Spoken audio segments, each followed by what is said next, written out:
আমার পিছনেই ঠিক দেখুন সেখানে কিভাবে ট্রাকের পর ট্রাক দাঁড়িয়ে রয়েছে। তারা দামোদরের মধ্যে বালি দিয়ে একটা টেম্পোরারি ব্রিজ বানিয়ে দিয়েছে, যেখান দিয়ে একটা সেমি সার্কুলার শেপ ব্রিজ, ট্রাকরা ঢুকছে ওই বালির রাস্তার ওপর দিয়ে, বালি তুলছে, ওই পাশ দিয়ে বেরিয়ে যাচ্ছে। মমতা ব্যানার্জি সরকার এই ড্রেজিং করছে, বলছে নাকি যে বন্যা যাতে না হয় সেই জন্য দামোদর বা অন্যান্য নদী তাদের যে গভীরত্ব সেটাকে বেশি করে গভীর করা হচ্ছে, যাতে মানে বর্ষাকালে ওভারফ্লো করে পাশে যাতে বন্যা না হয়। আজকে যে কাজটা উনি করছেন তার জন্য বন্যা হচ্ছে। পুরো দামোদর যে আমাদের যে নদী বা ন্যাচারাল যে নদী, ভগবান দত্ত যে নদী বা এই যে পরিবেশ, শুধু বালি চুরি করে করে এসব বালি চুরি হচ্ছে। কোন নিয়মে মমতা ব্যানার্জি এটা তুলছেন নিয়ম বলতে পারেন? সারা বছর তুলছে, সারা বছর। মানে দিনে কটা ট্রাক হবে? 400, 500, 1000 ট্রাক হবে।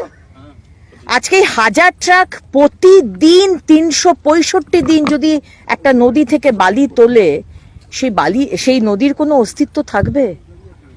সুতরাং আজকে আমরা এখানে এসেছি, আমি ওইদিকেও একবার দেখাতে বলবো যে কলমগুলো আপনারা দেখলেন।